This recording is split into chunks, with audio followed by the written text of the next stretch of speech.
That was fast. Hey guys, what's up? My name is Sky Webb and I'm here to talk about a true crime story that I cannot get off my mind. But before I get started, I just want to put out a little disclaimer that I mean no harm to any of the victims or the victims' families, and I wish everyone who's hurt within this story the utmost peace and solace, either in rest or in recovery. With that out of the way, happy True Crime Thursday. I hope everyone's having a wonderful day, and if you are, I hope this story isn't enough to ruin it. But to be honest, I wouldn't be surprised if it made you so angry that I did ruin your day, so I apologize for that in advance. Today we're going to look into the death of Kendrick Johnson. Kendrick Johnson was found dead on the 11th of January 2013 in a gym in his school in Georgia. He was found head down, feet up, with no shoes on, rolled up in a big wrestling mat in the middle of his gym at school, and he was found by a bunch of students. So these mats were about 6 feet tall and like 3 feet wide, and they were all rolled up very, very tightly, which made the hole a lot smaller, like a lot smaller. But the mat that Kendrick was rolled up in was not rolled up as tightly and was a lot looser, allowing him to fit inside of it. An autopsy was performed on Kendrick, ordered by the Georgia Bureau of Investigations, and they reported that the cause of death for Kendrick was positional asphyxiation, and this led to them ruling that the death was an accident. Positional asphyxiation, if you don't know, is asphyxiation where you stop breathing, you can't breathe, and it's due to like how you're positioned. Positional asphyxiation. And so they said that it was accidental. They proposed that Kendrick had placed his shoes underneath the mats when he went to go to the gym.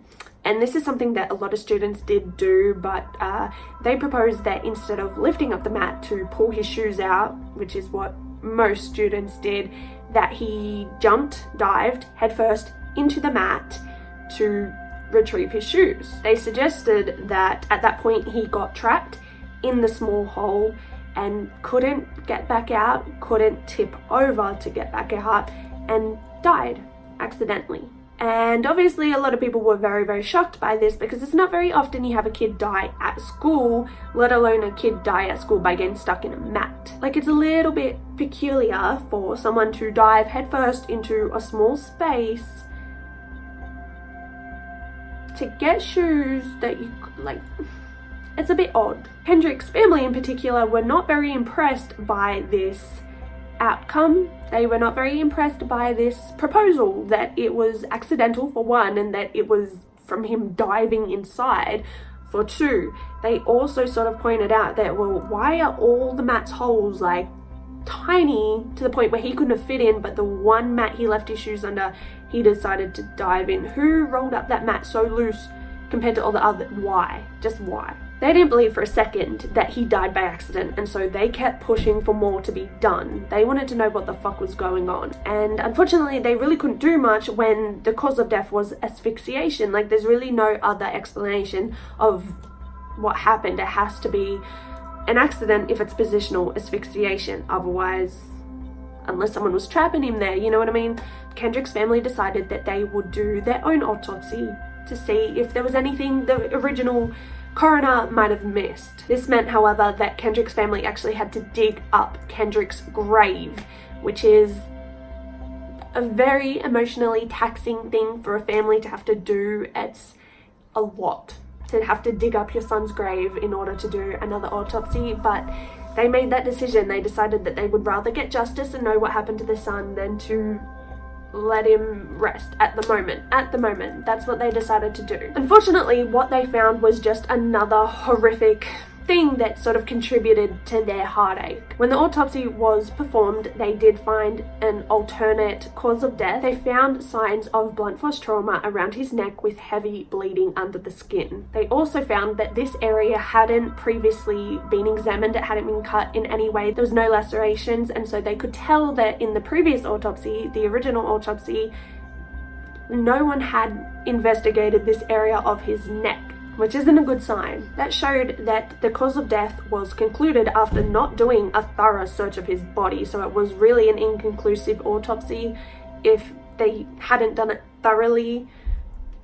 So it's not really a convincing cause of death if they haven't considered every single aspect. And then what they found, which absolutely gutted them, was Kendrick's organs were missing. Kendrick's organs, from his brain to his heart to his liver to his lungs, were all missing. They were just replaced with newspaper.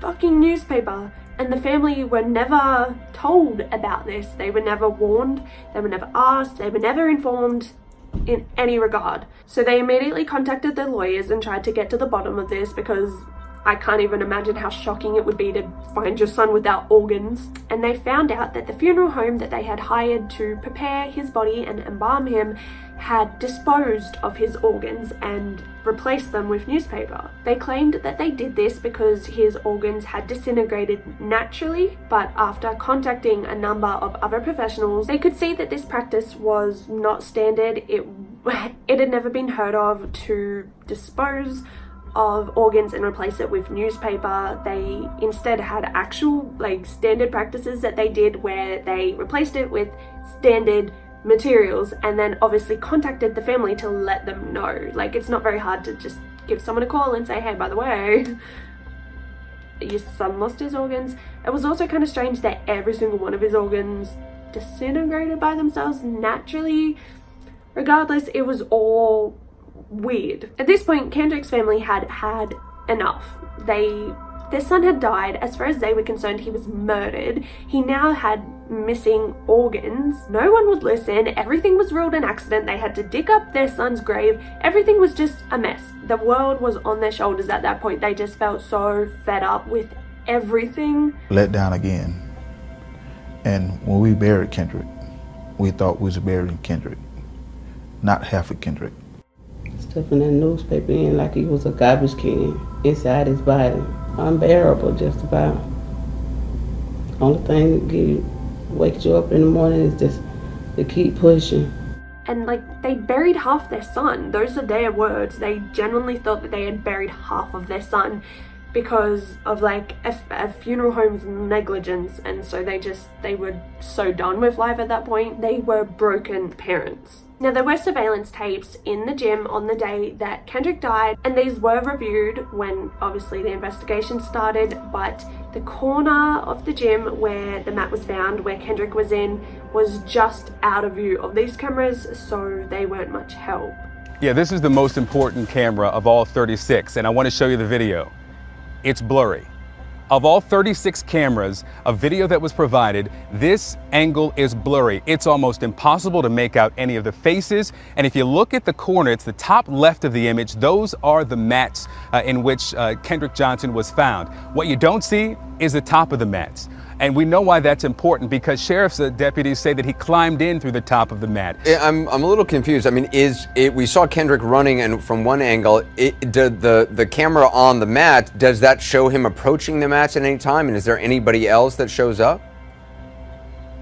There is activity in the hours of video there, but it's so blurry and so much is happening in that corner. There are bleachers there, and students, we know from the file, would sit in that area. The police say that they would play in that area, but because we can't see the top of the mats from the image, we can't tell if anyone ever went on top and when they went on top. And we don't see Kendrick running in that direction. And if we were to see someone going in that direction, the image is so blurry. We have not edited this at all, the clarity of it, to tell if Kendrick is running in the direction of the mats. In November 2013, though, these tapes were released legally to CNN, and they had a video analysis person have a look at them. They concluded that 2 of the cameras are actually missing 1 hour and 5 minutes of footage, and another set of cameras are missing a further 2 hours of footage. We've got a couple of clips from these hours of video we've watched. Let's look at the first one, and it shows Kendrick walking in from the right side of your screen there. He's behind another student, and as soon as he runs out, you see that student disappears, and a couple of other students appear. It's from one image to the next with no explanation of how those students got to that position or where the student at that red shirt went. Now, we blurred their faces because they're minors in this video and the next. Let's go to the next one.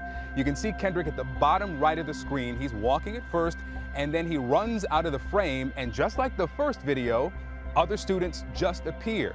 No explanation of how they got to that point. You don't see them walk in. We've not edited these videos to just kind of put one image next to the other. This is how we received them from the sheriff's office today. This led Kendrick's family and their lawyers to express their concerns and their fears that the footage had been tampered with, the cameras had been tampered with, and this footage had been removed and stolen for the purposes of potentially covering up a murder. But this theory just went back and forth with other officials because there was no real evidence of any type of cover-up. But there was also like a huge worry about it now because it doesn't really make sense to be missing that footage. Some of the people involved in this back and forth even accused the Kendrick's lawyers of not entirely being truthful about the matter, but obviously they were speaking from their own suspicions and not like a matter of fact. From here, the case took on pretty major legal implications and it was full on. There was a lot of lawsuits and a lot of back and forth, and some of it's really hard to keep up with. The Johnsons filed a lawsuit against the funeral home who had disposed of Kendrick's organs, but that was later dismissed because the funeral home did nothing wrong legally. They also filed a lawsuit against the principal and the school where Kendrick attended due to there being a long history of bullying against Kendrick by a number of white students. And they alleged that a number of different teachers knew about this bullying, including the gym teacher, which is obviously where he was found in a gym, so it was a pretty big allegation. And obviously the teachers were white as well, so they thought that maybe perhaps that would be a reason why they would let these kids get away with this type of bullying. They alleged that the bullying included physical attacks as well as just verbal, and they alleged that these attacks would be committed in front of these white teachers and that they would do nothing about it. They also claimed that they would frequently provoke Kendrick and try and get physical with him when he didn't want anything to do with it. Then the parents of two of the alleged bullies filed their own lawsuit against a magazine called Ebony Magazine after they ran an article about the situation, and they basically said like there's these bullies who bullied Kendrick and then Kendrick was found dead and this is a little bit suspicious and here's our thoughts on it. However, they did not name who these bullies were. They gave them pseudonyms, so they gave them fake names, but they did claim like these bullies were potential suspects. Now get this, one of the boys who was potentially that bully and potentially that suspect, his dad was an FBI agent, and that's the reason people continuously claimed that he was a potential suspect.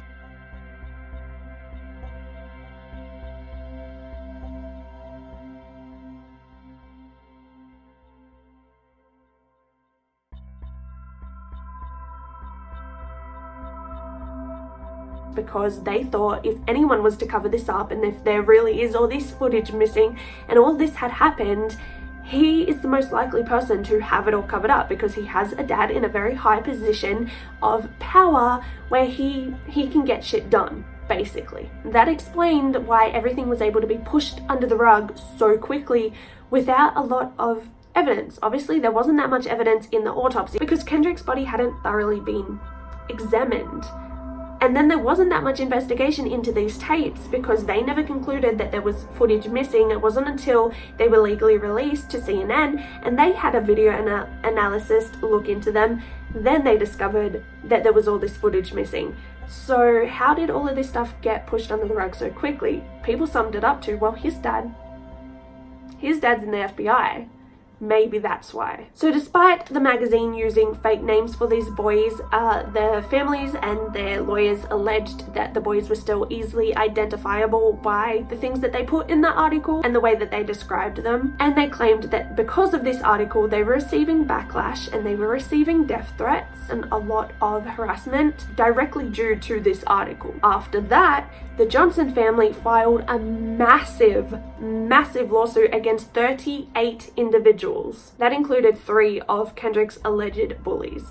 It also included medical officers, police officers, investigators, FBI agents, and even medical examiners. They alleged that these 3 boys named in the lawsuit had murdered their son and that the other 35 people in the lawsuit had taken individual steps to cover it up. Now, this lawsuit was huge.